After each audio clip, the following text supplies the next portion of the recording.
அழகராஜ் அவர் பார்த்தீங்கன்னா தமிழ் வந்து அவ்வளோ அழகாக எழுதுவார், அரசியலை வந்து முழுமையாக எழுதுவார்.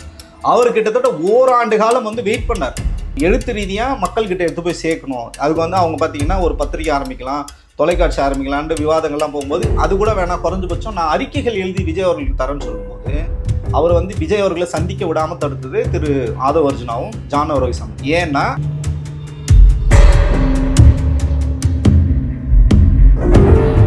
இரங்கலோ எதுவுமே தெரியல, ஊடகத்தில் வந்து நான் தான் வந்து பேசுகிறேன், ஆழ்ந்த இரங்கல் தெரிவிக்கிறேன், எங்கள் தலைவர் வந்து இந்த மக்களோட நிற்பாங்க, எங்கள் கட்சி நிற்கும்னு சொல்லும்போது என்ன கடுமையாக விமர்சனம் பண்ணுறாங்க. யார் கேட்டு நீங்கள் இதெல்லாம் போய் பேசுகிறீங்க? கட்சி வந்து உங்ககிட்ட சொன்னாங்களா? ஒருத்தர் செத்து போயிருக்காங்க, உங்கள் கட்சிக்காக தான் வந்திருக்கான், வந்து வேடிக்கை பார்க்க வந்தவங்க கிடையாது, பொதுமக்கள் கூட கிடையாது, கட்சியில் இருக்கிற உறுப்பினர்கள் எல்லாமே வந்து பொறுப்பாளர்கள் இறந்து போயிருக்காங்க அப்படின்னும் போது தான் முரண் வந்து வருது. நியூஸ் பேப்பர் படிக்க மாட்டார் விஜய், படிக்க மாட்டார், தொலைக்காட்சி பார்க்க மாட்டார், நியூஸ் பேப்பர் படிக்க மாட்டார், எந்த விவாதங்களும் பார்க்க மாட்டார். நாங்கள்லாம் விழுந்து விழுந்து அது அவருக்காக பேசணும், ஒரு விவாதத்தையும் அவர் வந்து பார்த்து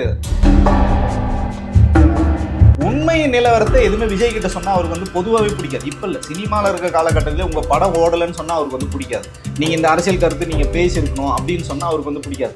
அது அவருக்கு என்ன மனசு நோகாமல் என்னெல்லாம் கருத்துக்களை சொல்ல முடியும் அதை தான் வந்து திரு ஜான் ஆரோக்கியசாமி போய் சொல்லுவாங்க. அதனால் வந்து கலை யதார்த்தம் என்ன, இன்னைக்கு களத்தில் என்ன பிரச்சனை போயிட்டு இருக்குது திரு விஜய் அவர்களுக்கு வந்து தெரியவே தெரியாது.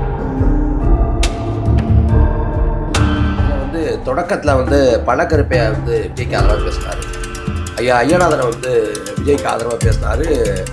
அதே போல் வந்து நீங்கள் ஜெகதீஸ்வரன் நிறைய ஆதரவாக பேசுகிறவங்க எல்லாம் அங்கே இல்லாமல் வெளில வர்றீங்க. பொறுப்பு போடுறதுக்கு புசியானது வந்து காசு வாங்குறாருலாம் சொல்கிறாங்க. அது எந்த அளவுக்கு பிஜேபிக்கு எதிராக ஒரு தலைப்பு வருதுன்னா பேசாதீங்கன்னு சொல்லுவாங்க. அதிமுக குறித்து ஏதாவது விவாதங்கள் வருதுன்னா அன்றைக்கி போய் பேசாதீங்கன்னு சொல்லுவாங்க. நாம் தமிழர் குறித்து ஏதாவது விவாதங்கள் வருதுன்னா போய் பேசாதீங்க. ஆனால் என்ன சொல்லுவாங்கன்னா, இவங்களே திடீர்னு ஒரு நாள் ஃபோன் பண்ணி என்ன சொல்லுவாங்கன்னா, இந்த ரவீந்திரன் துரைசாமின்னு ஒருத்தர் இருக்காரு, அவர் கொஞ்சம் அடிச்சு கொடுங்க அப்படின்னா. இப்போ உங்களோட நான் நிறைய விவாதங்கள் பண்ணியிருந்தேன், பர்டிகுலராக உங்கள் பேரை சொல்லி சொல்லுவாங்க, இடும்போன கார்த்தி கொஞ்சம் அதிகமாக ஓவராக பேசின்னு இருக்காரு, கொஞ்சம் இவரை அடிச்சு விடுங்கன்னு. ஆனால்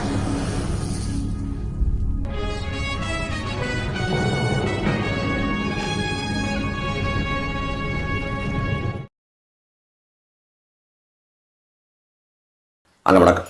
வணக்கம்.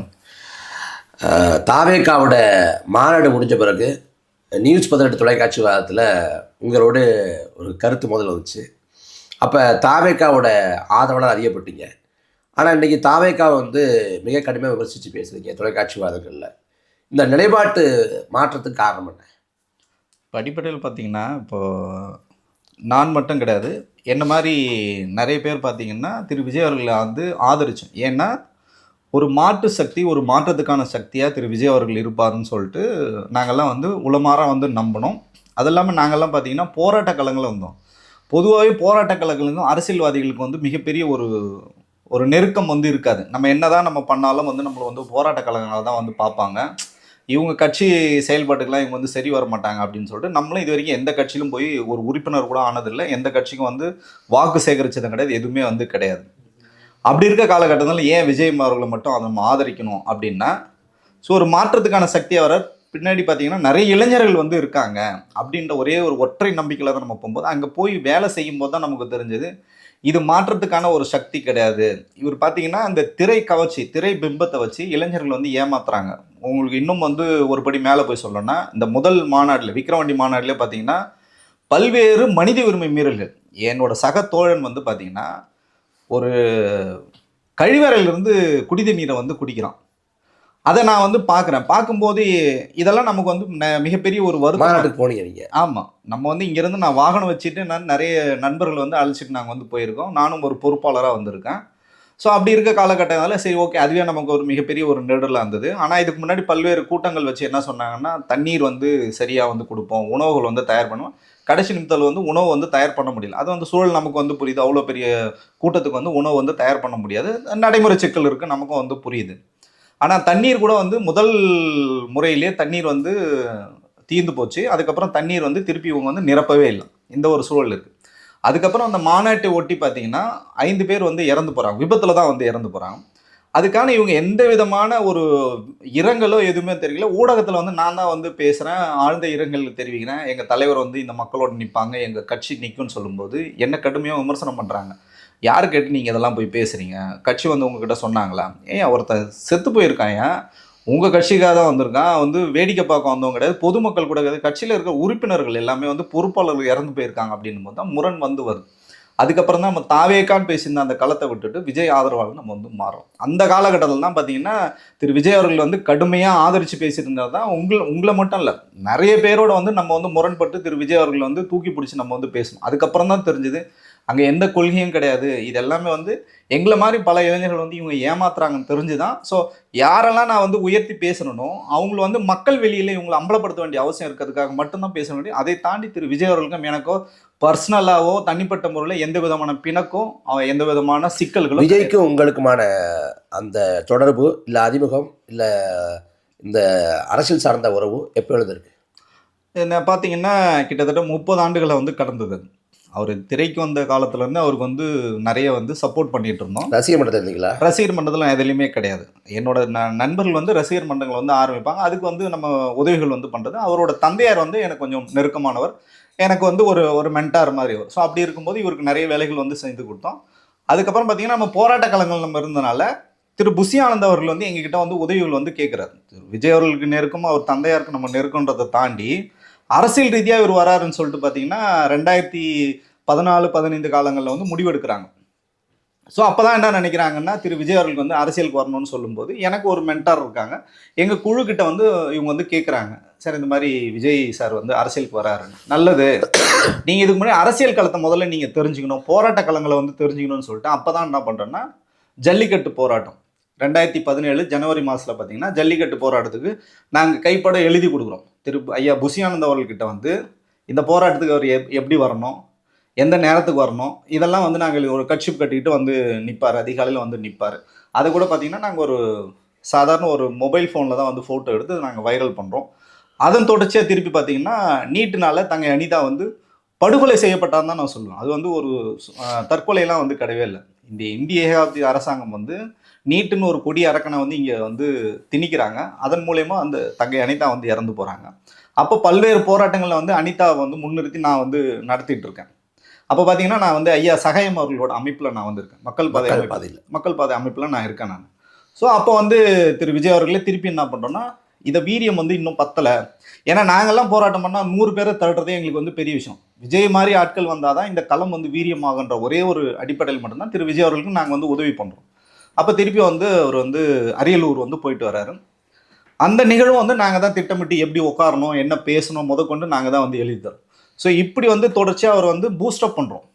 எப்படின்னா ஒரு திரைப்படத்துக்கு நீங்கள் வந்து எப்படி வந்து விளம்பரம் வந்து வேணுமோ அந்த மாதிரி இதை நீங்கள் அப்படி எடுத்துக்கிட்டாலும் இதிலேருந்து இவர் அரசியல் கற்றுப்பாருன்னு நாங்கள் வந்து நினச்சோம். பட் அது இன்னைக்கு வரைக்கும் நடக்கல, ஒரு அரசியலே கற்றுக்கலன்றது தான் நமக்கு வந்து வேதனை தான் வந்து மிச்சமாக.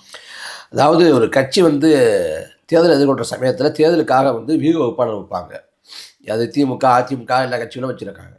ஆனால் வந்து விஜயோட கட்சியை பொறுத்த வரைக்கும் அந்த கட்சியில் வந்து ஒரு பொறுப்பாளர் போல தேர்தல் வியூக வகுப்பாளர் வந்து ஜான் ஆரோக்கியசாமி செயல்படுறாரு. இது என்ன மாதிரி அணுகுமுறை? முதல்ல இப்போ பொதுவாகவே பார்த்தீங்கன்னா உலக அரசியலே இன்றைக்கி எல்லாமே மாறிடுச்சு. இப்போ பார்த்தீங்கன்னா முன்னாடிலாம் பார்த்தீங்கன்னா ஜேபி மூமெண்ட்னே சொல்லுவாங்க, திண்ணை பிரச்சாரம் மாதிரி உட்காந்து ஒரு வீடுகளில் வந்து பேசுவாங்க, அவங்களோட கொள்கை கோட்பாடுகள்லாம் சொல்லி அப்படி தான் வந்து இந்த அரசியல் வந்து வளர்ந்தது.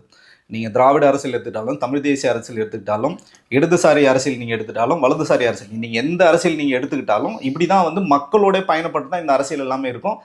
பிரதானம் வந்து மக்கள் பிரச்சனை தான் வந்து பேசுவாங்க, மக்கள் பிரச்சனை பேசி தான் இவங்கெல்லாம் வந்து வளரும். ஆனால் திரு விஜய் அவர்களுக்கு வந்து துரதிருஷ்டவசமாக என்ன ஆயிடுச்சுன்னா இந்த மக்களுக்குமான தொடர்பு நாங்கள் வந்து நிறைய முயற்சி பண்ணோம், மக்களோட இவர் எப்படியாவது நம்ம வந்து இவர் வந்து மக்களோடய இவர் வந்து இருக்கணும்னு சொல்லிட்டு நாங்கள் முயற்சி பண்ணும்போது இந்த முயற்சிகள் வந்து திட்டமிட்டு தடுக்கப்படுது. அது வந்து பார்த்தீங்கன்னா அந்த ஜல்லிக்கட்டு ஒரு முறை வந்துட்டு போனார், அனிதா வீட்டுக்கு ஒரு முறை வந்துட்டு போனார். ஆனால் நாங்களே பார்த்தீங்கன்னா தூத்துக்குடி துப்பாக்கி சூட்டில் பின்வாங்கிட்டோம். நாங்கள் வந்து ஒரு தரவுகள் வந்து கொடுக்குறோம், அங்கே வந்து பெரிய பிரச்சனை இருக்குது, அதுவும் வந்து அரசு பயங்கரம், அரசு படுகொலை வந்து பண்ணியிருக்கு, அந்த இடத்துல நீங்கள் வந்து போகணும், இது எதுக்குன்னா இது வெளியில் எடுத்துகிட்டு வரணும் அந்த மக்களை வந்து. அப்போ பார்த்தீங்கன்னா 144 தடை சட்டம் வந்து இருக்கிறதுனால திரு விஜய் அவர்கள் அங்கே போகக்கூடாதுன்னு சொல்லிட்டு நாங்கள் என்ன சொல்கிறோன்னா அந்த மக்களை இங்கே கூப்பிட்டு வரலாம். இப்போ கூப்பிட்றாங்க பார்த்தீங்களா, இறந்து போனவங்க கூட என் வீட்டுக்கு வரணும்னு சொல்கிறது எனக்கு இப்போ உண்மையிலே ரொம்ப வேதனையாக அளிக்குது. அப்போ நாங்கள் கொடுத்த அந்த சூழ்நிலை கருதி நாங்கள் கொடுத்தோம், திரு விஜய் அவர்கள் அங்கே போனால் சரி இருக்காது, அதனால் அந்த மக்களை இங்கே வந்து பாதிக்கப்பட்ட மக்களை நாங்களே ஆர்கனைஸ் பண்ணி இங்கே கூப்பிட்டு வரோம், அவங்களுக்கு வந்து நீங்கள் வந்து ஆறுதல் சொல்லணும், அதே நேரத்தில் பார்த்தீங்கன்னா அவங்களுக்கு வந்து உதவி செய்யணும். இதை வந்து பார்த்தீங்கன்னா நேஷனல் மீடியா வரைக்கும் நம்ம எடுத்துகிட்டு போகணுன்றது தான் எங்களோட ஒரே இலக்காக இருந்தது. ஆனால் என்ன பண்ணிட்டோம்னா, நாங்கள் எழுதி கொடுத்ததை திரு புசி ஆனந்த் என்ன பண்ணி தவறாக வந்து அங்கே வந்து களத்தில் வந்து செயல்படுத்துறாரு. என்ன சொல்கிறாருன்னா, எங்களுக்கே தெரியாது, நாங்கள் கொடுத்த பிளான் தான். இவர் என்ன பண்ணிட்டாருன்னா கூப்பிட்டு போகிறார் விஜய் அவர்களை வந்து பைக்கில் வச்சு தெருவா கூப்பிட்டு போகிறாங்க, சந்து சந்தா கூப்பிட்டு போகிறாங்க. ஒருவேளை அங்கே ஏதாவது அசம்பாவிதம் நடந்தால் நாங்கள் தான் குற்றவாளி ஆயிருக்கும் விஜய் அவர்களுக்கு. ஏன்னா நாங்கள் பிளான் பண்ணி கொடுத்தது நாங்கள் தான், ஸ்ட்ராட்டஜி நாங்கள் தான் அப்போ வந்து பண்ணி கொடுக்குறோம். அதில் ஏதாவது ஒரு சொதப்பலோ இல்லை ஏதோ ஒரு பிரச்சனை ஏற்பட்டிருந்தால் அது முழுக்க முழுக்க எங்களை தான் சார்ந்திருக்கும். அப்பயே நாங்கள் புசி ஆனந்தில் கூப்பிட்டு சொல்லிட்டோம், இதுக்கப்புறம் நாங்கள் உங்களுக்கு எந்த விதமான தேர்தல் சம்மந்தமான ஏதோ இல்லை வந்து உங்கள் கட்சி சம்மந்தமாக நாங்கள் எதுவுமே பண்ண மாட்டோம்னு ஒதுங்கிட்டோம். நாங்கள் அப்போவே இந்த தூத்துக்குடி துப்பாக்கி சூட்டில் பாதிக்கப்பட்ட குடும்பத்தை பார்த்தது, அனிதாவோட குடும்பத்தை பார்த்தது, மெரினா கடற்கரைக்கு போனது, இது எல்லாமே வந்து தேர்தலுக்கான அரசியலுக்கான ஒரு அச்சாரம் அப்படின்னு புரிஞ்சுக்கலாமா? ஆமாம், நாங்கள் அப்படி தான் நினச்சோம். ஏன்னா இது மக்களோட அரசியல் பேசணுன்றதுக்காக தான் நம்ம அடிப்படையில் இப்படி தான் வர முடியும் ஒரு இயக்கம் நாங்கள் நினச்சோம். அது வந்து அவங்களுக்கு அது அதோட தாக்கம் வீரியம் வந்து அவங்களுக்கு பெருசு. அவங்க என்ன நினச்சாங்கன்னா, ஒரு மாஸ் பாலிடிக்ஸு, ஒரு க்ரௌடு பாலிடிக்ஸ் தான் அவங்க வந்து எதிர்பார்த்துருக்காங்க. அதுக்கப்புறம் பார்த்தீங்கன்னா தொடர்பே இல்லை, சுத்தமாக வந்து தொடர்பே இல்லை. திருப்பி வந்து ஐயா புசி ஆனந்த் வந்து பேசுகிறாரு, நாங்கள் இந்த மாதிரி கட்சி ஆரம்பிக்க போகிறோம்னு சொல்லும்போது, சரி ஓகே, இவங்க வந்து அதில் வந்து ஏதோ ஒரு பாடம் கற்றுக்கிட்டு தான் இவங்க வந்து கட்சி ஆரம்பிக்கிறாங்க அப்படின்னு நினச்சி நம்மளும் வந்து சாதாரண உறுப்பினராக தான் போகிறோம். அதில் எந்த விதமான பதவியும் நம்ம வந்து எடுக்கல. அப்போ நம்ம நண்பர்கள்லாம் உள்ளே இருக்கும்போது திருப்பி நமக்கு வந்து ஒரு வாய்ப்பு தராங்க. ஸோ நீங்கள் வந்து ஊடகங்களில் கலந்துக்கிட்டு நீங்கள் பேசுங்க, ஊடக விவாதங்கள்லாம் நீங்கள் வந்து பேசுங்கன்னு சொல்லும்போது தான் அப்போ தொடர்ச்சியாக நம்ம இவர் வந்து ஆதரித்து பேசும்.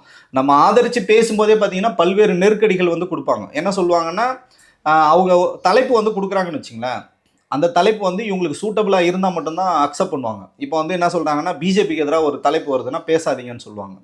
அதிமுக குறித்து ஏதாவது விவாதங்கள் வருதுன்னா அன்றைக்கி போய் பேசாதீங்கன்னு சொல்லுவாங்க. நாம் தமிழர் குறித்து ஏதாவது விவாதங்கள் வருதுன்னா போய் பேசாதுங்க. ஆனால் என்ன சொல்லுவாங்கன்னா, இவங்களே திடீர்னு ஒரு நாள் ஃபோன் பண்ணி என்ன சொல்லுவாங்கன்னா, இந்த ரவீந்திரன் துரைசாமின்னு ஒருத்தர் இருக்காரு, அவர் கொஞ்சம் அடிச்சு விடுங்க அப்படின்னாங்க. இப்போ உங்களோட நான் நிறைய விவாதங்கள் பண்ணியிருந்தேன், பர்டிகுலராக உங்கள் பேரை சொல்லியே சொல்லுவாங்க, இடும்போன கார்த்திக் கொஞ்சம் அதிகமாக ஓவராக பேசின்னு இருக்கார், கொஞ்சம் இவர் அடிச்சு விடுங்கன்னுவாங்க. ஆனால் நீங்கள் பார்த்துருக்கலாம், தனிப்பட்ட முறையில் நான் யாருமே விவாதத்தில் வந்து ஒருத்தரை கூட நான் பேச மாட்டேன். நாம் தமிழர் நான் விமர்சனம் பண்ண, நாம் தமிழோட கொள்கைகள் குறித்து தான் பேசியிருப்பேன் கண்டி. நாம் தமிழர் அண்ணன் சீமான் அவர்கள் குறித்தோ கலந்து கொள்கின்ற யாருமே வந்து நம்ம வந்து தனிப்பட்ட முறையில் விவாதம் வந்து பண்ணதே இல்லை, தரக்குறைவாக வந்து பேசினதே கிடையாது. அதே மாதிரி ஐயா ரவீந்திரன் துரைசாமியோட நேருக்கு நேராகவே நான் வந்து நிறைய விவாதங்களில் வந்து போட்டு நான் வந்து பேசியிருக்கேன். நீங்கள் மோடியோட முரட்டு பக்தர், நீங்கள் ஆர்எஸ்எஸோட சித்தாந்தவாதின்னு தான் அவர்கிட்ட பேசணும். அதை தாண்டி அவரோட வந்து நம்ம எந்த விதமான தனிப்பட்ட தாக்குதல் நம்ம வந்து பண்ணது. அப்போ இவங்க வந்து யோசிக்கிறாங்க, இந்த ஜெகதீஸ்வரனாக இருக்கட்டும் சரி, மணிகண்டனாக இருக்கட்டும், இவங்கெல்லாம் என்ன பண்ணுறாங்கன்னா, நம்ம என்ன சொல்கிறோமோ இது இவங்க வந்து செய்ய மாட்டேன்றாங்க, அவங்களுக்கு என்ன தோணுதோ அதான் செய்கிறாங்கன்னு சொல்லிட்டு தான் அப்படியே எங்களை வந்து என்ன பண்ணாங்கன்னா கொஞ்சம் கொஞ்சமாக வந்து குறைக்க ஆரம்பித்தாங்க. அதுக்கப்புறம் தான் நம்ம வந்து ஊடக விவாதங்கள் போகிறதே குறைச்சிக்கிட்டோம். இதில் வந்து தொடக்கத்தில் வந்து பழக்கருப்பையா வந்து விஜய்க்கு ஆதரவாக பேசினார், ஐயா ஐயநாதனை வந்து விஜய்க்கு ஆதரவாக பேசினார். அதே போல் வந்து நீங்கள் ஜெகதீஸ்வரன் இப்படி நிறைய ஆதரவாக பேசினவங்க எல்லாம் அங்கே இல்லாமல் வெளில வர்றீங்க. அதை கடந்து ஒரு கட்சி அப்படின்னா 75 ஆண்டுகள இயக்கம் திமுகனா கூட அவங்க அந்த கட்சியில் யார் போனாலும் சேர்த்துக்கிறாங்க. ஆனால் தாவேக்காமல் ஒரு அரசியல் சார்ந்து என்ன வைக்கப்படுதுன்னா, அந்த கட்சிக்குள்ளே யாரையும் சேர்க்க மாட்டேங்கிறாங்க, கட்சி இருக்கவங்களுக்கு உரிய அங்கீகாரம் தரதில்லை அப்படிங்கிற மாதிரி குற்றச்சாட்டு இருக்குது. அதை கடந்து பொறுப்பு போடுறதுக்கு புசி ஆனந்த் வந்து காசு வாங்குறாருலாம் சொல்கிறாங்க. அது எந்த அளவுக்கு உண்மையெல்லாம்? இல்லை, உண்மைதான். இப்போ பார்த்தீங்கன்னா ஒரு அரசியல் இயக்கம் வந்து பார்த்தீங்கன்னா அவங்களோட இலக்கு பார்த்தீங்கன்னா மக்களுக்கு பணி செய்கிறது தாண்டி நம்ம ஒரு ஆட்சி அதிகாரத்தை நோக்கி நகரணுன்றதான் எல்லாரோட இலக்கு. நீங்கள் ஆட்சி அதிகாரத்துக்கு வந்தால் மட்டும்தான். இப்போ நான் எங்கள் போரூருக்கு இந்த இடத்துக்கு வரேன், ஒரு சிறிய மலை தான், இந்த மலைக்கு பார்த்தீங்கன்னா வெள்ளக்கடா இருக்குது. ஏன்னா நிறைய ஆக்கிரமிப்புகள் இருக்குது, ஏரிகள் ஆக்கிரமிப்பு இருக்குது, நிலங்கள் ஆக்கிரமிப்பு இருக்குது, சாலைகள் ஆக்கிரமிப்பு இருக்குது. ஸோ இந்த மாதிரி ஆக்கிரமிப்புலாம் இருக்குது. இதை எப்படி நீங்கள் வந்து சரி செய்வீங்க? இப்போ நான் வந்து ஒரு சமூக ஆர்வலாம் நான் போராட்டம் பண்ணலாம், இல்லை வழக்கு போடலாம், இதுதான் என்னால் பண்ண முடியும். ஆனால் இதை எப்படி எங்கேருந்து தீர்வு நீங்கள் ஆட்சி அதிகாரத்துக்கு வந்தால் மட்டும்தான் இதுக்கு வந்து தீர்வு கிடைக்கும். இல்லையா எனக்கா வந்து ஒரு சுய சிந்தனை இருக்கணும். என் வீட்டை சுற்றி நான் ஆக்கிரமிப்புகளை வந்து நான் வந்து வச்சுக்க மாட்டேன், குறைஞ்சபட்சம் நீர் சேகரிக்கிறதுக்கான திட்டங்கள் என்கிட்ட ஏதாவது இருக்கணும். அந்த மாதிரி எதுவுமே வந்து பொதுமக்களும் வந்து ஃபாலோ பண்ணுறதுல அரசாங்கம் வந்து பணத்தை வாங்கிட்டு வந்து அப்ரூவல் வந்து ஈஸியாக கொடுத்துட்றாங்க. நீங்கள் வந்து நீர்நிலைகள் எந்த அளவுக்கு நீங்கள் வச்சுருக்குன்னா, இன்றைக்கி சதுப்பு நிலங்களே பார்த்தீங்கன்னா என் மேலே அதுக்கு வழக்கே இருக்குது. சதுப்பு நிலங்கள் வந்து இன்றைக்கி ஆக்கிரமிப்புறாங்க. சதுப்பு நிலங்களில் வந்து நீங்கள் வந்து சென்னையோட இதயம் மாதிரி அது. நீங்கள் எவ்வளோ சென்னையோட முழு வெள்ளம் வந்தாலும் அந்த இடம் வந்து வடிகால் வந்து எடுத்துக்கும் உங்களுக்கு. அந்த இடத்துல நீங்கள் இன்றைக்கி குப்பை தொட்டியை வந்து போட்டு வச்சுருங்க. இந்த மாதிரி அரசியல் சார்ந்த புரிதல்கள் வந்து திரு விஜய் அவர்களுக்கு கொடுக்கணும் அப்படின்னு சொல்லி தான் நாங்கள் விஜய் அவர்களை ஆதரித்தோம். ஆனால் நாங்கள் இது எது பேசினாலும் அவர் வந்து அந்த காது கொடுத்து கேட்குறதே இல்லை. நீங்கள் வந்து மாதிரி இந்த மாதிரிலாம் வந்து சூழலில் சார்ந்த பிரச்சனைகள் இருக்குங்க அப்படின்னாலும் அவங்க வந்து கேட்குறது.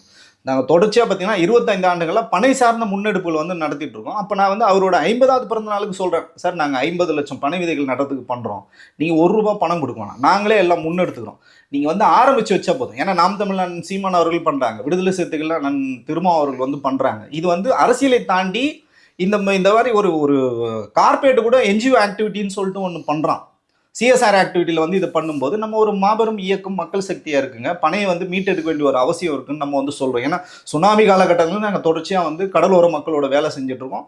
அப்போ இயல்பாகவே உங்களுக்கு வந்து அந்த தேவை இருக்குன்றதுக்காக நம்ம சொல்லும்போது கூட அதை வந்து புறம் தள்ளுறாங்க.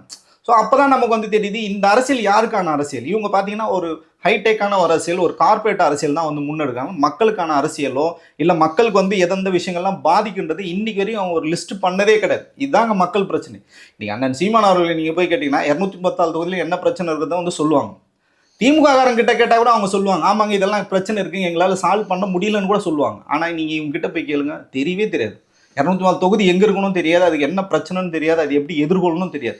இவங்களுக்கு தெரிஞ்சதெல்லாம் பார்த்தீங்கன்னா காழ்ப்புணர்ச்சி. யாரையாவது நீங்கள் குற்றம் சொல்லணுமா, யாரையாவது நீங்கள் எதிர்த்து பேசணுமா, நீங்கள் எதனா பேசினா ₹200 ஊப்பின்னு சொல்லுவாங்க, இல்லை கதறு அப்படின்னு மட்டும்தான் சொல்லுவாங்க. ஒரு சித்தாந்தமோ ஒரு புரிதலோ எதுவுமே இல்லை. அடுத்த கேள்வி நீங்கள் கேட்டது என்னன்னா, தாவேக்கால ஏன் வந்து எல்லாம் சேர்றதை வந்து தடுக்கிறாங்கன்னா, திட்டமிட்டு தடுக்கப்படுகிறாங்க. ஏன்னா அது ஒரு அரசியல் கட்சி கிடையாது, அது ஒரு கார்பரேட் கம்பெனி. கார்பரேட் கம்பெனியில் நீங்கள் எப்படி போவீங்களோ அதே ப்ராசஸ் தான் இங்கே. அந்த நிர்வாகம் வந்து உங்களுக்கு ஆஃபர் லெட்டர் கொடுக்கணும், நீங்கள் அவங்களுக்கு என்னென்னலாம் வந்து செய்வீங்கன்னு சொல்லிட்டு நீங்கள் முன்னாடி டார்கெட் வைப்பாங்க இல்லை, நீ இந்த பிஸ்னஸை நீங்கள் அச்சீவ் பண்ணணும்னா இவ்வளோ டார்கெட், அந்த மாதிரி இவங்க பணம் கொடுத்து தான் சேரணும் அந்த கட்சியில். இல்லையா அவங்க சொல்கிற செயல் திட்டங்களை நீங்கள் வந்து நடைமுறைப்படுத்தணும். குறைஞ்சபட்சம் நீங்கள் காலில் விழணும். இந்த கலாச்சாரம் வந்து இருக்குது. ஐயா புசியானந்த் அவர்கள் காலில் நீங்கள் கதவை திறந்து உள்ளே போனோடனே காலில் விழணும். இன்றைக்கி வரைக்கும் நம்ம அவர்கிட்ட காலில் விழுந்து இல்லைன்னா தான் இப்போ கட்சிக்கு வெளியிலேருந்து நாங்கள் பேசுவோம். யாரெல்லாம் கட்சியில் காலில் விழுந்தாங்க அவங்களாம் நீ கட்சிக்குள்ளே இருக்காங்க. இதில் வந்து ஜான் ராயசாமி தான் எல்லா கொள்கையும் முடிவெடுக்கிறாரு அப்படின்னு சொல்கிறாங்க.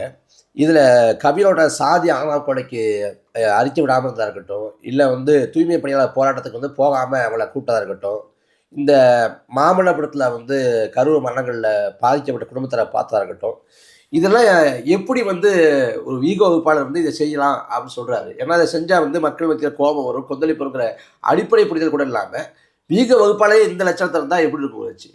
வியூக வகுப்பாளர் பார்த்தீங்கன்னா அவருக்கு எந்த விதமான அரசியல் புரிதலும் கிடையாது. ஐயா அன்புமணி அவர்களுக்கு வந்து முன்னாடியே ஸ்ட்ராட்டஜி பண்ணும்போது அவர் வந்து ஃபெயிலியர். இதுக்கு முன்னாடி அவர் ஸ்ட்ராட்டஜி பண்ண யாருக்குமே பெருசாக வந்து எந்த விதமான அவங்களுக்கு ஒரு வெற்றியோ இல்லை அடுத்த கட்டத்தை நோக்கி நகர்தோ அந்த மாதிரி எதுவுமே இல்லை. ரெண்டு பேரும் சேம் வந்து ஒரே சமூகத்தை சார்ந்தவர்கள்ன்ற ஒரே ஒரு புரிதலில் மட்டுமே அவர் வந்து, இவரும் வந்து மத சிறுபான்மை அவரும் மத சிறுபான்மைன்ற நம்ம அதை தவறாக சொல்லலை, பட் அந்த ஒரே ஒரு குவாலிட்டி மட்டும்தான் வந்து பார்த்தாங்களே கண்டி, அதை தாண்டி அவர்கிட்ட எந்த விதமான குவாலிட்டி இருக்கிறதா இல்லை அவருக்கு வந்து அந்த ஒரு திறன் இருக்கிறதா வந்து திரு விஜய் அவர்கள் வந்து பார்க்கல. திரு விஜய் அவர்கள் என்ன சொன்னாலும் அவர் வந்து கேட்டுப்பார். அதே மாதிரி பார்த்தீங்கன்னா உண்மை நிலவரத்தை எதுவுமே விஜய் கிட்ட சொன்னால் அவருக்கு வந்து பொதுவாகவே பிடிக்காது. இப்போ இல்லை, சினிமாவில் இருக்க காலகட்டத்திலே உங்கள் படம் ஓடலைன்னு சொன்னால் அவருக்கு வந்து பிடிக்காது. நீங்கள் வந்து இந்த படத்தில் சரியாக நடிக்கலைன்னு சொன்னால் அவருக்கு வந்து பிடிக்காது. ஸோ இப்படி இருக்க காலகட்டத்தில் அரசியலில் நீங்கள் வந்து பெருசாக எதுவும் சாதிக்கலை, நீங்கள் இந்த அரசியல் கருத்து நீங்கள் பேசியிருக்கணும் அப்படின்னு சொன்னால் அவருக்கு வந்து பிடிக்காது. அது அவருக்கு என்ன மனசு நோகாமல் என்னென்னலாம் கருத்துக்களை சொல்ல முடியும் அதை தான் வந்து திரு ஜான் ஆரோக்கியசாமி போய் சொல்லுவாங்க. அதனால் வந்து கலை யதார்த்தம் என்ன, இன்னைக்கு களத்தில் என்ன பிரச்சனை போயிட்டு இருக்குன்றது திரு விஜய் அவர்களுக்கு வந்து தெரியவே தெரியும். ஏன்னா அவர் வந்து தொலைக்காட்சி பார்க்க மாட்டார், நியூஸ் பேப்பர் படிக்க மாட்டார். விஜய் படிக்க மாட்டார், தொலைக்காட்சி பார்க்க மாட்டார், நியூஸ் பேப்பர் படிக்க மாட்டார், எந்த விவாதங்களும் பார்க்க மாட்டார். நாங்கள்லாம் விழுந்து அது அவருக்காக பேசணும், ஒரு விவாதத்தையும் அவர் வந்து பார்த்து ஏதாவது ஒரு விவாதம் ஏதாவது சிக்கல்களுக்காகி இல்லை அது வந்து பெருசாக வைரல் ஆகி அந்த மாதிரி ஏதாவது போயிருந்ததுன்னா யாராவது எடுத்து சொல்லியிருந்தா மட்டும்தான் அவர் பார்ப்பார். அவருக்கு முழுக்க பார்த்தீங்கன்னா ஆங்கில திரைப்படங்களில் பார்க்கறதுல அவருக்கு வந்து மிகுந்த ஆர்வம். அதுவும் பார்த்தீங்கன்னா ஹாலிவுட் மூவி வந்து பார்ப்பார், விரும்பி பார்ப்பார். அதை தாண்டி அவருக்கு எந்த விதமான அரசியல் புரிதல்ன்றதை தாண்டி அவருக்கு அரசியல் ஆர்வமே வந்து இல்லைன்னும் போது அப்போ ஜான் அதை வந்து பயன்படுத்திக்கிறார். நம்ம என்ன சொன்னாலும் கேட்குறாரு. ரெண்டு பேரும் வந்து பயன்படுத்திக்கிறாங்க. ஒன்று பார்த்தீங்கன்னா நீங்கள் சொன்ன பொதுசல் ஐயா வந்து புசியானந்த் அவர்கள் என்ன பண்ணுறாருன்னா தொடர்ச்சியாக யார் போனாலும் வந்து பணம் வாங்கிட்டு தான் வந்து பதவி கொடுக்குறேன். ஏன்னா அவர் என்ன நினைக்கிறாருன்னா, நான் என் குடும்ப குழந்தை குட்டியெல்லாம் விட்டு பாண்டிச்சேரியிலேருந்து இங்கே நான் வந்து இருந்து சும்மா நான் உட்காந்துட்டு இல்லை, ஸோ நான் வந்து இதுக்கு வந்து பணத்தை நான் சம்பாதிச்சுப்பேன்னு சொல்லிட்டு அவர் வந்து வாங்குறேன். இவர் என்ன பண்ணுறாருன்னா விஜய் அவர்களை முழுக்க கண்ட்ரோல் வச்சுட்டு இவர் வந்து பண்ணுறாரு. மாதம் 5 லட்ச ரூபா அவருக்கு பார்த்தீங்கன்னா சம்பளம்ன்ற மாதிரி கொடுக்குறாங்க ஜான் ஆரோக்கியசாமி. அதை தாண்டி ஒரு பெரிய தொகை வந்து பேசப்படுறாங்க. ஸோ இவங்க ரெண்டு பேருமே பார்த்தீங்கன்னா பணத்துக்காக மட்டும்தான் வேலை செய்கிறாங்களே கண்டி, காசு கொடுக்குற விஜய் அவர்களுக்கு இன்னைக்கு வரைக்கும் நேர்மையாகவும் விசுவாசமாக இந்த 2 நபர்களும் நடந்து. கரூர் மரணங்களுக்கு முன்னாடி வந்து தாவேக்காவோட விஜயோட ஒரு அரசியல் முரண் கருத்தவன் அப்படிங்கிற மாதிரி இருந்துச்சு. ஆனால் கரூர் மரணங்களுக்கு பிறகு அவர் நடந்துக்கிட்ட விதங்கிறது ரொம்ப அதிருப்தி அளிக்கும் விதத்தில் இருந்துச்சு. என்னடா அப்படிலாம் நடந்துக்கிறாரு அப்படின்ட்டு. அந்த கரூர் மரணங்கள் வந்து விஜய்கிட்ட பெரிய தாக்கத்தையோ பெரிய வருத்தத்தையோ மன உளைச்சலையோ ஒரு சோகத்தையோ ஏற்படுத்த மாதிரி தெரியலை அந்த நேரத்தில் அவர்கிட்ட காவடி உட்பட. உண்மையிலே வந்து அவரோட மனதில் எப்படி அதெல்லாம் எப்படி புரிஞ்சுக்கிறது நம்ம? அதாவது பார்த்தீங்கன்னா, அதுதான் நம்ம சொல்கிறோம், ஃபஸ்ட்டு நீங்கள் ஒரு இயக்கமாக இருக்கணும், அதுக்கப்புறமா தான் நீங்கள் கட்சி ஆகணும், அதுக்கப்புறம் தான் மக்களே சந்திக்கணும்னு சொல்லி தான் நாங்கள் இந்த படிநிலைகள் வந்து திரு விஜய் அவர்களுக்கு வந்து சொல்லிக் கொடுத்தோம். ஏன் திரு ஐயநாதன் அவர்களை வந்து எழுதி கொடுக்குறது விஜய் அவர்களுக்கு வாசிக்கலைன்னா, அவர் என்ன நீங்கள் தத்துவார்த்தமாக நீங்கள் எழுதாதீங்க. எனக்கு தேவை வந்து பிளாஸ்ட்டு இந்த மாதிரி சினிமா வசனங்கள் தான் வந்து எனக்கு தேவை. நீங்கள் அரசியலை சொல்லி கொடுக்குறீங்க, அரசியல் வந்து நீங்கள் இதெல்லாம் பண்ணணும்னு சொல்லி கொடுங்க, இதெல்லாம் வந்து எனக்கு விருப்பம் இல்லை. நான் என்னை எதிர்பார்க்குற இளைஞர்கள் வந்து 2K கிட்ஸு ஜென்சி கிட்ஸ்ன்னு சொல்கிறவங்களாம் பார்த்தீங்கன்னா சினிமா வசனங்கள் பேசி அவங்கள வந்து ஒரு கொண்டாட்ட மனநிலையிலே வச்சுருக்கணும்னு நினைக்கிறாங்க. இது வந்து அரசியலுக்கு வந்து எடுபடாதுன்றது திரு விஜய் அவர்களுக்கு வந்து புரியலை. இவங்க சொல்கிற விதமாக பார்த்தீங்கன்னா, தலைவா நீங்கள் வந்தாலே போதும் தலைவா, நீங்கள் கல்ட்டு தலைவா, வரவே வராதிங்க. ஏன்னா தொடர்ச்சியாக 10 ஆண்டுகளுக்கு மேலே திரு விஜய் அவர்கள் வந்து ரசிகர் மன்றமானது காலத்திலே பார்த்தீங்கன்னா இன்றைக்கி வரைக்கும் ஃபோட்டோ ஷூட் தான் அவங்களுக்கு பெரிய விஷயம். நீங்கள் ஒரு ரசிகர் மன்றத்தில் என்ன பெருசாக நடக்கும்னு பார்த்தீங்கன்னா, அந்த ஃபோட்டோ ஷூட் தலைவரோட ஒரு ஃபோட்டோ ஷூட் எடுத்துட்டாங்கன்னா அது வாழ்நாள் சாதனையாக அவங்க வந்து நினைப்பாங்க. அந்த ஃபோட்டோ வந்து அவங்க வீட்டில் வந்து மாட்டி வைக்கணும், இல்லை வந்து அவங்க வந்து முகநூல் பக்கத்துலேயோ இல்லை வாட்ஸ்அப்லேயோ அவங்க வந்து அதை படத்தை வச்சுக்கணுன்றது தான் அவங்களுக்கு அதிகபட்சம் அவங்களோட இலக்கு. அவ்வளோதான். இப்போ நம்மலாம் ஒரு கட்சியில் போகிறோம்னா அந்த மக்கள் பணி செய்யணும், தோத்தாலும் ஜெயிச்சாலும் மக்களோட இருக்கணும்னு நினைக்கிறத தாண்டி இவங்களுக்கு இது மட்டும்தான் இலக்கு இருக்கும்போது இதை வந்து பயன்படுத்திக்கிறாங்க. அதை சொல்கிறேன்னே, ஐயா புஷியானந்த் அவர்களுக்கு வந்து சமீபத்தில் ஒரு காணொலியோட பேசுகிறாரு. அவர் டீ குடிச்ச எச்சி டம்ளர் கூட 10,000 ரூபாய் என்கிட்ட பணத்தை வாங்கிட்டு போகிறாங்க. எல்லாமே உங்களுக்கு சேல். அவர் வந்து பயன்படுத்தின ஒரு கட்சிப்பு 5,000 ரூபாய், அவர் பயன்படுத்தின ஒரு டம்ளர் 10,000 ரூபாய், ஸோ அண்ணன் உட்காந்த சேருன்னு சொல்லிட்டு அது ஒரு 20,000 ரூபாய். இப்படி வந்து அவர் வந்து ஒரு வியாபார பொருளாக தான் பார்க்கலாங்கண்டி. இதையும் திரு விஜய் அவர்கள் வந்து அதான் சொல்கிறேன், ஒரு அலுவலகம்னு இருந்தால் நீங்கள் வந்து வரணும், அப்படி ஒரு கட்டமைப்பே வந்து கிடையாது. திடீர்னு ஒரு நாள் வருவாங்க, திடீர்னு கூடுவாங்க, கலைஞ்சு போயிடுவாங்க. இதுக்கு ஒரு கட்டமைப்பு எதுவுமே அலுவலகம் எப்போதும் இயங்கிட்டு இருக்குமா இல்லை மூடி வச்சிருப்பாங்களா? எப்பவுமே மூடி தான் இருக்கும். நீங்கள் இப்போ ஒரு அலுவலகத்துக்கு நீங்கள் ஒரு கட்சியில் இருக்கீங்கன்னா அந்த அலுவலகத்துக்கு போகலன்னா அந்த கட்சி தலைமை உங்களை கூப்பிட்டு கண்டிப்பாங்க. ஏன் ஆஃபீஸ் வர மாட்டேன்றீங்க, இதெல்லாம் செயல் திட்டங்கள் ஏன் நீங்கள் பண்ணலாம், இந்த ஆஃபீஸ் நீங்கள் போனீங்கன்னா திட்டுவாங்க. நான்லாம் அதிகமாக போனதே கிடையாது. போகிறவங்க வந்து சொல்லுவாங்க, ஆனால் போனால் திட்டுறாங்க. எதுக்கு வந்தேன்னு கேட்பாங்க. முதல்ல போகும்போது எதுக்கு நீங்கள் வந்தீங்க, நான் உங்களை வர சொல்லவே இல்லை, எதுக்கு நீங்கள் வந்தீங்க. எப்போ வருவாங்கன்னா ஏதாவது மாநாடு போட்டாங்கன்னா அதுக்கு முன்னாடி 3 நாள் 4 நாளுக்கு முன்னாடி ஒரு கலந்தாய்வு கூட்டம் நடக்கும், அதுக்கு மட்டும் வரலாம். அதை தாண்டி நீங்கள் ஏதாவது பணம் வாங்கியிருந்தீங்கன்னா பொறுப்புகளை கலெக்ஷன் கட்டுறதுக்காக நீங்கள் வந்து போகலாம். இந்த 2 தாண்டி உங்களுக்கு அந்த கதவை வந்து திறக்கவே படாது. வீக்கெண்டுன்னு சொல்லுவாங்க, வீக்கெண்டு கூட அவங்க திறக்கிறதே கிடையாது. மாதத்தில் 3 நாள் 4 நாள் திறந்துருந்தா பெரிய விஷயம். விஜயோட பேச்சுக்களை பொறுத்த வரைக்கும் திரைப்பட வசனங்களை போல இருக்குது அப்படின்னு சொல்கிறது போல் அப்படிங்கிற ஒரு பொதுவான பார்வை உண்டு. அந்த பேச்சுக்களை வந்து முன்கூட்டி தயாரித்து விஜய் கொடுத்துருவாங்களா அப்படி? ஆமாம், முன்னாடியே வந்து எழுதி கொடுப்பாங்க. அதுவும் பார்த்தீங்கன்னா அவுட் சோர்ஸ் தான். இப்போ ஏன் வந்து அதிமுகவில் நமது எம்ஜிஆர் அம்மா பத்திரிகையோட ஆசிரியர் இருந்தார் ஐயா மருது அழகராஜ். அவர் பார்த்தீங்கன்னா தமிழ் வந்து அவ்வளோ அழகாக எழுதுவார், அரசியலை வந்து முழுமையாக எழுதுவார். அவர் கிட்டத்தட்ட ஓராண்டு காலம் வந்து வெயிட் பண்ணார், தாவேக்கால இணையறதுக்கு ஓராண்டு காலம் வந்து வெயிட் பண்ணார். அப்போ அவர் சொன்னார், எனக்கு எந்த விதமான பதவியும் வேணாம், நான் அம்மா கிட்டேயே நான் வந்து எம்எல்ஏவோ எம்பியோ நான் கேட்டிருந்தா கொடுத்துருப்பாங்க, அதெல்லாம் எதுவுமே எனக்கு இல்லை. அம்மாவோட இருந்து நான் எப்படி நான் வேலை செஞ்சனோ அந்த மாதிரி எடப்பாடி தலைமையின் கீழ் இயங்குறது எனக்கு வந்து விருப்பம் இல்லை. திரு விஜய் அவர்கள் வந்து இந்த மாதிரி ஒரு எழுத்து ரீதியாக மக்கள்கிட்ட எடுத்து போய் சேர்க்கணும். அதுக்கு வந்து அவங்க பார்த்தீங்கன்னா ஒரு பத்திரிகை ஆரம்பிக்கலாம், தொலைக்காட்சி ஆரம்பிக்கலான்ட்டு விவாதங்கள்லாம் போகும்போது அது கூட வேணாம், குறைஞ்சபட்சம் நான் அறிக்கைகள் எழுதி விஜய் அவர்களுக்கு தரேன்னு சொல்லும்போது அவர் வந்து விஜய் அவர்களை சந்திக்க விடாமல் தடுத்தது திரு ஆதவ் அர்ஜுனாவும் ஜான் ஆரோக்கிய சம்பந்தி. ஏன்னா அவர் வந்துட்டாருன்னா அறிவார்ந்த விஷயங்கள் வந்து பேச வேண்டியிருக்கும், நீங்கள் அரசியல் பேச வேண்டியிருக்கும். இவங்க அதை வந்து விரும்பலை. இந்த மாதிரி பலர் வந்தாங்க. ஐயா இன்னைக்கு செங்கோட்டையன் வந்து வந்திருக்காரு, ஐயா சேர்த்துருக்காங்கன்னா அவர் ஒரு ரசிக மனப்பான்மையில் தான் இன்னைக்கு இருக்காரு. அம்மா படத்தை வச்சுக்கிட்டே நீங்கள் அங்கே போய் நிற்கிறீங்க அப்படின்னு சொல்லும்போது அவர் அதே ரசிகர் மனப்பான்மையில் இருக்கிறதுனால மட்டும்தான் சேர்த்துக்கிட்டாங்க கண்டி. அதை தாண்டி இவர் பார்த்தீங்கன்னா யாருக்கு இப்போ ரிப்போர்ட் பண்ணோன்னா ஐயா புஷியானந்த் அவர்களுக்கு தான் ரிப்போர்ட் பண்ணணும். காலக்கொடுமை பார்த்தீங்கன்னா அவரோட அரசியல் வாழ்க்கை என்ன, அவரோட எக்ஸ்பீரியன்ஸ் என்ன, அவர் மேலே 1008 குற்றச்சாட்டுகள், அவர் ஒன்றும் மனித புனிதர்லாம் கிடையாது. ஏன் இவங்க அப்படி சேர்த்துக்கிறாங்கன்னா இந்த மாதிரி ஆள் தான் அவங்களுக்கு தேவை.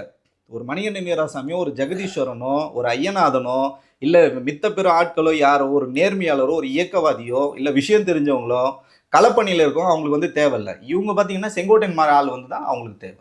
இப்போ 26 தேர்தல் முடிவில் வந்து எப்படியும் ஜெயிக்கப்படுறதில்லைங்கிற மாதிரி தான் யதார்த்த நிலை இருக்குது. அப்போ 26க்கு பிறகு உங்களோட செயல்பாடு என்னவாக இருக்கும்? ஏன்னா 26க்கு பிறகு 29 வரைக்கும் தேர்தல் கிடையாது, 3 ஆண்டு காலத்துக்கு. இப்போ தேர்தல் நெருக்கத்திலே வந்து நான் சலிக்காமல் வருவேன், வாரத்தில் ஒரு நாள் தான் வருவேன் அப்படி விஜய் சொல்கிறார். அப்போ தேர்தலை முடிஞ்சுட்டா விஜய் என்ன மாதிரி செயல்பாடு இருப்பார்? இப்போ இந்த கட்சி ஆரம்பித்து கிட்டத்தட்ட 3 ஆண்டுகளில் அவர் முழுதாக பேசுனதே பார்த்தீங்கன்னா 3 மணி நேரம் கூட அவர் வந்து பேசலை. இன்றைக்கி களம் வந்து எப்படி இருக்குது, களத்தோட சூழல் எப்படி இருக்குது, மத்திய அரசாங்கம் வந்து இங்கே எவ்வளோ வந்து நெருக்கடிகள் வந்து கொடுக்குறாங்க, நம்ம மாநிலத்தில் வந்து இயங்க முடியுதா, இங்கே வந்து நம்ம வந்து நம்ம உரிமைகள் வந்து இருக்கா, இன்னைக்கு எஸ்ஐஆர்னு ஒன்று எடுத்துகிட்டு வந்து நம்மளை வந்து எவ்வளோ தூரம் வந்து வாட்டி வதைக்கிறாங்க, இது எதுவுமே திரு விஜய் அவர்களுக்கு தெரியாது. ஏன்னா அவங்க பாஸ் பார்த்தீங்கன்னா டெல்லியில் தான் இருக்காங்க, நாக்பூரில் தான் இருக்காங்க. அவங்க பார்த்தீங்கன்னா ஆர்எஸ்எஸ் கொடுத்த அஜெண்டாவை தான் திரு விஜய் அவர்கள் வந்து இன்னைக்கு வந்து களத்தை வந்து செயல்படுது. இப்போ நம்ம வந்து பகிரங்கமாக குற்றச்சாட்டு சொல்கிறோம், அவர் ஆர்எஸ்எஸ் ஆளு பிஜேபி ஆளுன்னு சொல்கிறோம். ஒருவேளை நீங்கள் ஆர்எஸ்எஸ் ஆளோ பிஜேபி ஆளோ இல்லைன்னா நாம் தமிழை விட, திமுக விட, அண்ணா திமுக விட, சின்ன லெட்டர் பேர்டு கட்சியை விட அதிகமாக களத்தில் யார் வீரியமாக செயல்படணும், திரு விஜய் அவர்கள் தான் செலவு பண்ணணும். ஏன்னா நான் நேரத்தை வந்து செலவிடணும். நான் பார்த்துருக்கேன், உங்களுக்கு தமிழ்நாடு முழுக்க வந்து மக்கள் இருக்காங்க. ஏன்னா ரசிகர் மன்றமாக இருந்தது, மக்கள் இயக்கமாக இருந்து அந்த கட்டமைப்பு உங்களுக்கு இன்னைக்கு வரைக்கும் போய் கேளுங்க. அந்த கட்டமைப்பு அவங்களுக்கு ஏதாவது வேலை கொடுத்துருக்காங்களா, ஏதாவது ஒரு செயல் திட்டம் இருக்கா? எதுவுமே கிடையாது. ஸோ அப்படி இருக்கும்போது இவங்களை வந்து வேலை செஞ்சால் திட்டுற ஒரே கட்சி பார்த்தீங்கன்னா தாவேக தான். உங்களை யார் வேலை செய்ய சொன்னது அப்படின்னு தான் கேட்பாங்க. நீங்கள் ஏதாவது ஒரு நிகழ்ச்சி ஒருங்கிணைக்கிறீங்கன்னா மாவட்ட செயலர் கூப்பிட்டு ஃபயர் பண்ணுவார். உங்களை யார் இந்த செய்ய சொன்னது, உங்களுக்கு யார் இதை பண்ண சொன்னது, தலைமையில் நீங்கள் அப்ரூவல் வாங்கிட்டு அது வந்தாலும் பண்ணணும் அப்படின்ற ஒரு கட்டமைப்பு இருக்கிறது. காரணம் பார்த்தீங்கன்னா இந்த கள அரசியலே பார்த்தீங்கன்னா முடக்கி இவங்களுக்கு என்ன, இந்த இளைஞர்கள் வந்து மடைமாற்றம் பண்ணி ஒரு இயக்கமோ இல்லை ஒரு அரசியல் கட்சியோ அந்த ஒரு தொடர்பு இருக்கும் பார்த்தீங்களா, அந்த தொடர்பு இல்லாமல் ஒரு மேம்பட்ட ஒரு ரசிகர் மனப்பான்மையில் வச்சுக்கணும்னு சொல்றது இது ஒரு ஆபத்தான அரசியல். இதனால தான் திரு விஜய் அவர்கள் வந்து எதிர்க்கிறோம். 2026 அப்புறம் இந்த கட்சின்னு ஒன்று இருக்கவே இருக்காது. ஏன்னா நீங்க வேலை செஞ்சா மட்டும் தான் ஜெயிக்க முடியும். வேலையே நீங்க செய்யலாம். ஆனா நீங்க என்ன சொல்றீங்க, களத்துல நாங்க 2 பேர் தான் இருக்கோம், திமுக விசஸ் டிஎம்கேன்னு சொல்றீங்க. திமுக களத்துல இருக்கு, பார்த்துருக்கோம். தாவேக்காவனை எங்கேயுமே பார்க்கல. நீங்க எப்படி களத்துல இருப்பீங்க? நீங்க எந்த தொகுதி இன்னைக்கு வரைக்கும் நீங்க சூஸ் பண்ணல. 214 தொகுதி வேட்பாளர் நீங்க இன்னைக்கு வரைக்கும் செலக்ட் பண்ணல. இன்னும் 5 மாவட்டங்களுக்கு மாவட்ட செயலர்ல நீங்க போடல. களத்துல எங்கேயுமே வேலை செய்யலாம். அப்போ உங்களோட அஜெண்டா என்ன? தேர்தலை வந்து மழுங்கடிச்சு இந்த மக்களோட வாக்குகளை வந்து எஸ்ஐஆர் எப்படி திருடுறாங்களோ அந்த மாதிரி நீங்க திருடணும்னு நினைச்சிட்டு இருக்கீங்க. ஸோ இதனால உங்களோட குட்டி இன்னைக்கு அம்பலப்பட்டு போய் நிற்குது. 2020 அப்புறம் தாவேக்கான்னு ஒரு கட்சி இருக்கவே இருக்காது. 2 செய்தி. 2026 மிஞ்சி போனால் அதிகபட்சமாக வெற்றி பெறலாம்னா விஜய் சட்டமன்ற உறுப்பினராக ஆகலாம். அதிகபட்சமாக வச்சுக்கிட்டா இல்லை அவர் தோற்று போகலாம். ஒருவேளை சட்டமன்ற உறுப்பினர் ஆகிட்டான்னு வச்சுக்கோ. சட்டமன்ற உறுப்பினர் ஆகினா அவர் சட்டமன்றத்துக்கு போகணும். கட்சி தொடங்கி ஏறக்குறைய 2 ஆண்டாக போது இது வரைக்கும் ஊடகத்தை சந்திக்கவே இல்லை. இது வரைக்கும் வந்து அவர் பேச்சுகள் எல்லாமே நீங்கள் சொன்னது போல ஏற்கனவே வடிவமைக்கப்பட்டது தான். அப்போ சட்டமன்றத்துக்கு போகிறப்ப தனி ஒரு ஆளாக தான் போகணும். பேச்சை ஏற்கனவே தீர்மானிக்க முடியாது. அப்போ ஒருவேளை சட்டமன்ற உறுப்பினர் ஆகிட்டான்னு வச்சுட்டா கூட சட்டமன்றத்துக்கு போவாரா இல்லை என்ன பண்ணுவார்? போகவே மாட்டார். அவர் அடுத்த படத்துக்கு ஷூட்டிங் ரெடியாக இருக்குது. அடுத்த படத்துக்கு கதைகள் கேட்டு ரெடியாக வச்சிருக்காரு. ஒருவேளை இதில் வந்து தோல்வி ஏற்பட்டால் அடுத்த படத்தை நடிக்க அவர் போயிடுவார கண்டி. சட்டமன்றம் ஒரு நாளும் வருது. ஏன்னா வந்து நீங்கள் நேர்மையும் துணிவும் தைரியம் இருந்தால் மட்டும்தான் நீங்கள் வந்து பொதுவெளியில் பேச முடியும். முதல்ல வந்து ஊடகங்களை சந்தித்து பேசுறதுக்கு என்ன விஜய் அவர்களுக்கு பயம்? சினிமாவில் நீங்கள் பக்கமாக டைலாக் பேசுகிறது தான். உங்களுக்கு வந்து அந்த கேமரா பயமும் வந்து கிடையாது. நீங்கள் வந்து ஒரு 10 வயசோ 20 வயசோ உங்களுக்கு கிடையாது. 53 வயசு உங்களுக்கு ஆயிடுச்சு. பொதுமக்கள் உங்களுக்கு வந்து அலர்ஜிலாம் கிடையாது. தொண்டர்களோட, ரசிகர்களோட, பொதுமக்களோட நீங்கள் வந்து பழகினால் தான். ஏன் உங்களுக்கு இப்படி ஒரு கட்டமைப்பை வந்து உருவாக்குறாங்கன்னா, எம்ஜிஆரை விட பெரிய ஆளுன்ற மாதிரி இவர் வந்து காட்டுறாங்க. இவர் வந்தால் கூட்டம் கூட்டிடும். அப்படிலாம் ஒன்று கிடையவே கிடையாது. தனியாக வந்து பாலவாக்கத்தில் வந்து அம்பேத்கர் சிலைக்கு மாலை போட்டார். நான் எதிர்க்கன்னு தான் பார்க்குறேன். ஒரு கூட்டமும் வந்து சேரல. எழுதிங்களா? ஆமாம், ஒரு கூட்டமும் வந்து சேரல. அந்த மாதிரி இவர் எங்கே போனாலும் எந்த கூட்டமும் வந்து சேர்றதே கிடையாது. புதுசாக இவங்களே ஒரு மாயை, ஒரு பிம்பத்தை வந்து கட்டணும். எங்கள் தலைவர் வெளில வந்தால் கூட்டம் சேர்ந்துடும் சொல்லி இந்த கூட்டத்தை வந்து மடைமாற்றம் பண்ணுறாங்களே கண்டி. இவர் வந்து எந்த விதம், அவருக்கு தான் சொல்லிட்டேன், ஒரே வார்த்தையில் நான் முன்னாடியே சொல்லிட்டேன், அவருக்கு ஆர்வமே கிடையாது. முதல்ல அவர் நின்னாலும் ஜெயிச்சாலும் நீங்கள் சொல்கிறேன், விஜய் நிற்கிற தொகுதிக்கே அவர் பிரச்சாரத்துக்கு வரமாட்டார். 2 முறை 3 முறை வந்தாலே அதிசயம். அது வரவே மாட்டார். என்னை எல்லாருமே வந்து ஒரு கடவுளுக்கு மேற்பட்ட ஆளாக தான் எல்லாரும் பார்க்கணுன்றது தான் இவங்க சொல்லுகின்ற ஒரு கோட்பாடு. இந்த கோட்பாடு மக்கள் எடுபட ஒருவேளை வந்து விஜய் அவர்களே ஜெயிக்கிறான்னு சொன்னா கூட அந்த தொகுதி மக்கள் உண்மையிலே பாவம், எந்த விதமான வேலைகளும் இவர் செய்ய மாட்டார். பொதுவாக வந்து பொது வாழ்க்கைக்கு வரணும்னா தன்னை முழுமையாக ஒப்படைச்சிக்கணும், அர்ப்பணிச்சுக்கணும். ஆனால் இது வரைக்கும் விஜய் வந்து இந்த நட்சத்திர அந்தஸ்தை விட்டு வரமாட்டேங்கிறார். தொடர்ச்சியாக மக்களை பார்த்தோம்னா, தொடர்ச்சியாக வந்து பேசினோம்னா அந்த நட்சத்திர அந்தஸ்து உடைபட்டு போகும் அப்படின்னு நினைக்கிறாரு. இது யார் இதை சொல்கிறது? விஜய் அப்படி நினைக்கிறாரா, இல்லை ஜானகிசாமி வந்து ரொம்ப இது போகாதீங்க பிம்பம் உடஞ்சிரும் அப்படின்னு சொல்கிறாரா? இப்போ ஜானகிசாமி வந்து ஒரு வியூக வகுப்பாளர் தான். இப்போ புஷியானந்த் அவர்கள் சொன்னாலும் ஜான் ஆரோக்கிய சொன்னாலும் இவர் தான் வந்து களத்தை உடச்சிக்கிட்டு வரணும். என் தொண்டர்கள் இருக்காங்க, என் மக்கள் இங்கே எனக்காக காத்துட்டு இருக்காங்க, என்னை வந்து இன்றைக்கி ஊடகங்கள் வந்து பெருசாக எதிர்பார்க்குறாங்க, நான் போவேன்னு சொல்லணும். பார்த்தீங்களா, இவருக்கே அந்த ஆர்வம் இல்லாததுனால இவர் அவங்க வந்து பயன்படுத்திக்கிறாங்க. இவருக்கு என்னென்னா ஓகேங்க இப்போ ரிசல்ட் வந்து நீங்கள் சொல்கிறதெல்லாம் பார்த்தீங்கன்னா பாசிட்டிவாக தான் இவருக்கு சொல்லணும். நெகட்டிவாக யாராவது சொன்னாங்கன்னா சேர்த்துக்க மாட்டார் பக்கத்தில். அதே மாதிரி பார்த்தீங்கன்னா ஜோசியக்காரன் வந்து சொல்லியிருக்கான், கடலூர் ஜோசியர் வந்து சொல்லியிருக்காரு, ஆனால் நீங்கள் எம்ஜிஆர் மாதிரி படுத்துக்கிட்டே ஜெயிச்சிருங்க. எம்ஜிஆர் படுத்துக்கிட்டே ஜெயிக்கலன்றது இவங்களுக்கு வந்து நம்ம எப்படி சொல்லி புரிய வைக்கிறதுன்னு தெரியல. எம்ஜிஆர் இதுக்கு முன்னாடி எவ்வளோ களப்பணிகள் செல்ல, முதல்ல காங்கிரஸில் இருந்தார், அதுக்கப்புறம் திமுகவில் இருந்தார், 40 வயசுல தான் சினிமாவில் ஹீரோ ஆனார், 30 ஆண்டுகள் வேலை செஞ்சு தான் அதுக்கப்புறம் பார்த்தீங்கன்னா அவர் வந்து முதலமைச்சரே ஆனார். இவ்வளோ பெரிய வேலைகள் இருக்குது பார்த்தீங்களா. இந்த வேலைகள் எதுவுமே செய்யாமல் நான் சோம்பேறித்தனமாக வீட்டிலேயே படுத்துட்டு இருப்பேன். அதனால தான் சிங்கம் அதெல்லாம் சொல்கிறாரு. நீங்கள் கூட நிறைய இடத்துல கோடிட்டு சொல்லிங்க சிங்கம் வந்து சோம்பேறி அப்படின்னு சொன்னேன். ஸோ அந்த மாதிரி நீங்கள் வந்து எதுவுமே எனக்கு வந்து எதை பற்றியுமே எனக்கு கவலை கிடையாது. நான் ஹாயாக நான் படுத்து தூங்கிட்டு இருப்பேன். என்ன நீங்கள் ஜெயிக்க வச்சு நேரடியாக கோடம்பாக்கத்தில் நேராக கோட்டைக்கு தான் போவார். இதுக்கு இடையில நீங்கள் எங்கேயுமே பார்த்தீங்கன்னா எந்த டிராஃபிக்கும் இருக்கக்கூடாது, 0 டாலரன்ஸ் தான் நீங்கள் வச்சிருக்கணும். இப்போ ஒரு தொகுதி ஏதாவது ஒரு தொகுதி சூஸ் பண்ணுறாருனா கூட அந்த தொகுதிக்கு இவர் போக மாட்டார், அந்த தொகுதி மக்கள் தான் இவரை வந்து சந்திக்கணும். இது வந்து ஒரு நேர்மை இல்லாத ஒரு, அதனால தான் நம்ம வந்து விஜய் அவர்களை வந்து விமர்சனம் பண்ணுறோம். ஏன் திரு விஜய் அவர்களை தலைமை தற்கூறின்னு நம்ம சொல்கிறோம்னா, இந்த அரசியல் வந்துட்டு நீங்க எதுவுமே செய்யாம வீட்டுக்குள்ளேயே நீங்க உட்காந்துட்டு இருக்க மாட்டீங்க. இதனாலதான் வந்து மக்களுக்கு உங்களுக்கு சம்மந்தம் இல்லை, நீங்க களத்துல நடிக்காதீங்க விஜய்ன்னு நம்ம சொல்றோம். நீங்க சொல்றது போல இப்ப திமுக காரங்க சொல்றாங்கன்னா உடன்பிறப்புகள் ஊபிக்கள்னு சொல்லுவாங்க, அதிமுக காரங்கள் அப்படின்னா ரத்தத்தின் ரத்தங்கள் ஆடுவாங்க, பாஜகனா சங்கிகள், இப்போ நாம் தமிழர் கட்சினா தம்பிகள் தகைகள் சொல்லுவாங்க. ஆனால் தாவேகா அப்படின்னா தற்குறிகள் சொல்கிற அளவுக்கு இந்த கட்சியோட அந்த பொது பிம்பம் வந்து அவ்வாறு இருக்குது. அது காரணம் யார், விஜயா இல்லை அவருக்கு பிடி இருக்கக்கூடிய அந்த கூட்டமா? இல்லை, அது ஒரு மாயை. அது பார்த்தீங்கன்னா யதார்த்த அரசியலே நான் சொல்லலை, யதார்த்தமான வாழ்வியல்னு ஒன்று இருக்குது. இப்போ நம்ம இருக்கோன்னா, ஒரு மனிதனாக நம்ம பிறந்திருக்குன்னா நமக்குன்னு அடிப்படை கட்டமைப்பு வந்து இருக்குது. முதல்ல என் அப்பா அம்மாவை நான் பார்க்கணும், அதுக்கப்புறம் என் மனைவி குழந்தைகளை பார்க்கணும், அதுக்கப்புறம் எனக்கு இந்த சமூகம் இருக்குல்ல, அதை தாண்டி எனக்கு வந்து ரெஸ்பான்சிபிலிட்டின்னு இருக்குது. இப்போ எனக்கு பிடிச்ச வேலைகளோ இல்லை எனக்கு என்னை பாதிக்கிற விஷயங்களோ எதிர்த்து நான் வந்து குரல் கொடுப்பேன். குறைஞ்சபட்சம் முகநூல்லையாக தான் நான் எழுதுவேன். இந்த மாதிரி இருக்குங்க, இதுதான் ஒரு அடிப்படை பண்பு. ஆனால் இந்த விஜயை நேசிக்கின்ற நண்பா நண்பிகள் தோழர்கள் எல்லாம் நம்ம அண்ணன் தம்பி தான். அவங்க எப்படி இருக்காங்கன்னா, விஜய் கொலை பண்ணாலும் தப்பு கிடையாது, விஜய் வீட்டை விட்டு வரலனாலும் தப்பு கிடையாது. ஆனால் விஜய் குறித்து நம்ம எந்த விமர்சனமும் நியாயமான நேர்மையான முறையில் விமர்சனங்களை கூட நான் கேட்கக்கூடாது. ஏன்னா எல்லாரும் சொல்கிறாங்க, பெண்கள் வந்து சொல்கிறாங்க என் கணவனை விட அவருக்கு ரொம்ப பிடிக்கும்னு சொல்கிறாங்க. சரி, அது கூட நம்ம வந்து ஒத்துக்கிறோம், ஒரு ரசிக மனப்பான்லேருந்து பேசுகிறாங்க. என் குழந்தை ஐசியூவில் இருக்குது, என் குழந்தைய நான் விட்டுட்டு நான் விஜயை பார்க்க வந்தேன்னு சொல்கிறாங்க ஒரு அம்மா. இது எப்படின்னு எனக்கு வந்து தெரியல. இன்னொரு அம்மா பார்த்தீங்கன்னா, எனக்கு 2 குழந்தை இறந்து போச்சு, ஆனாலும் நான் விஜயை வந்து விமர்சனம் பண்ண மாட்டேன்னு சொல்கிறாங்க. இன்னொருத்தர் பார்த்தீங்கன்னா, என் தம்பி இறந்து போயிட்டான், ஆனாலும் நானும் வந்து விஜய்க்காக உயிரை கொடுக்கணும். நான் என்ன சொல்கிறேன்னா, அவர் வந்து ஒரு சினிமா நட்சத்திரம் மட்டும்தான். அவர் உங்களுக்கு என்ன பண்ணியிருக்காரு? ஒரு ஒரு ஒரு மனித மாண்பு மனித பண்புன்றதை தாண்டி மனசாட்சி உள்ள மனிதர்கள் இப்போ யாராவது இப்படி பேசுவாங்களா? இந்த திரை கவர்ச்சியை தான் விஜய் அவர்கள் வந்து நம்புறாரு. இவ்வளோ வந்து மக்கள் நம்புறாங்க பார்த்தீங்களா? வெகுஜன மக்கள் கிடையாது, இவங்கெல்லாம் ரசிகர்கள். அவரோட ரசிகர்கள் வந்து இப்போ மரத்தில் ஏறுறாங்க, அங்கே வந்து சேட்டைகள் பண்ணுறாங்க, அந்த எல்லாம் பண்ணுறாங்கல்ல. இதை வந்து விஜய் விரும்புறாரா? ஏன்னா அவரே லைட்டை போட்டு விளக்க போட்டு. ஆமாம், இப்போ அவரே என்ன பேசுகிறாரு, நீங்கள் வந்து 53 வயது ஆயிடுச்சு, நீங்கள் வந்து நீங்களே இப்போ தாத்தா வயசில் தான் இருக்கீங்க, உங்கள் பையனுக்கு கல்யாணம் ஆனால் குழந்தை பிறந்திருக்கோம், அந்த ரேஞ்சில் இருக்கும்போது பிளாஸ்ட்டுன்னு நீங்கள் பேசுகிறீங்க. அவனுக்கு நீங்கள் கருத்தியெல்லாம் நீங்கள் எதுவுமே பேசலைல்ல. என்னை தொட்டுப்பாருன்னு சொல்கிறீங்க, ஸ்டாலின் அங்கிள்னு சொல்கிறீங்க.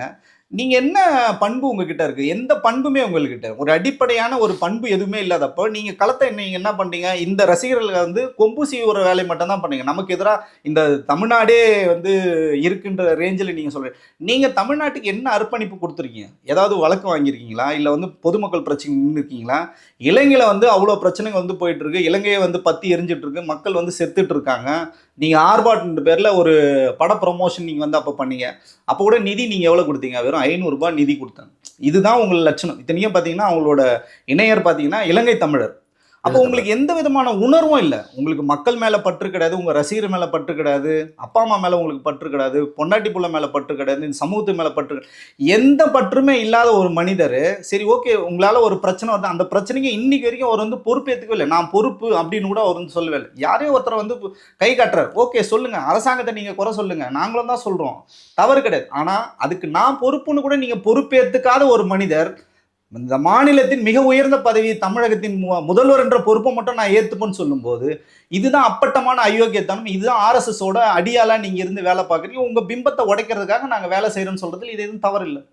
நிறைவான கேள்வியில் தாவேகாவை கடந்த காலத்தில் ஆதரிச்சுங்கிற அடிப்படையில் தாவேகாவை நம்புகிற தாவேகாவை சார்ந்திருக்கக்கூடிய தொண்டர்களுக்கு அல்லது வந்து ரசிக கூட்டத்துக்கு நீங்கள் என்ன சொல்ல முடியுங்க? இப்போ நாங்கள் பார்த்தீங்கன்னா 25 ஆண்டுகளாக இந்த அரசியலை உற்று நோக்கி கவனிச்சிருக்கோம். நம்ம வந்து பார்த்தீங்கன்னா பேசிக்காக வந்து இயற்கை பற்றால தான், இயற்கைக்கான பணிகள் மட்டும் தான் இன்றைக்கி வரைக்கும் வச்சுக்கணும். அரசியல்ன்றது நம்ம வந்து ஒரு எக்ஸ்ட்ரீம் லெவல் போனதுக்கப்புறம் அரசியலும் நம்ம வாழ்க்கையை வந்து விடலை. இந்த தவறு நடக்கும்போது தட்டி கேட்கறதுக்காக நம்ம வந்து அரசியலுக்கு வந்துருக்கோம். அதை தாண்டி அரசியலில் எங்களுக்கு பெருசாக ஆர்வமே கிடையாது.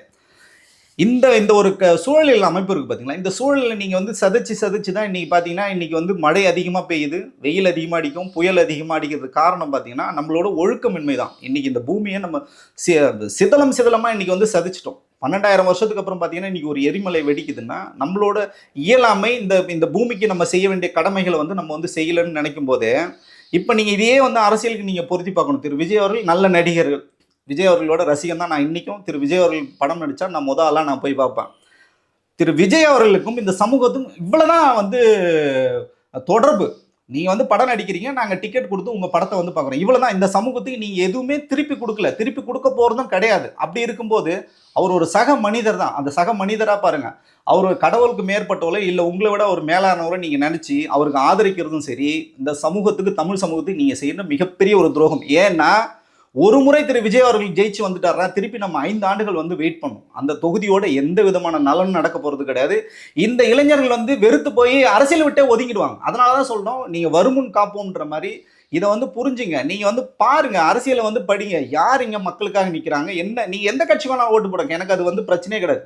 விஜய் அவர்கள் வந்து இங்கே வந்து தடுக்கப்பட வேண்டிய ஒரு சக்தி, ஒரு மோசமான ஒரு முன்னுதாரணம், தலைவருக்கான எந்த விதமான அடிப்படை தகுதியும் அவர் இல்லாத நீங்கள் தலையில தூக்கி வச்சு கொண்டாடாதீங்கன்னு சொல்கிறேன். உங்கள் குடும்பத்தை பாருங்கள், உங்கள் புள்ளக்குட்டியை படிக்க வைங்க, உங்களுக்கு என்ன அரசியல் பிடிச்சிருக்கோ அந்த அரசியல் நீங்கள் வந்து முன்னெடுங்க. பட் இந்த மாதிரி வந்து சோம்பேறித்தனமான அரசியல் பண்ணுறவங்க, அரசியலுக்கு சம்மந்தம் இல்லாத ஆட்களை சினிமாவில் நடிகராக மட்டும் பாருங்கள், அரசியல் தலைவராக அவரை பார்க்காதீங்க. தரையில் அவர் வந்து ஜீரோ, திரையில் வந்து ஹீரோ. நீங்கள் ஹீரோவா ஜீரோவான்றது மக்கள் வந்து நிச்சயமாக 2026 அவருக்கு வந்து புரியும். கருத்து பேருக்கு நேரம் கேட்டுட்டேன். நன்றி.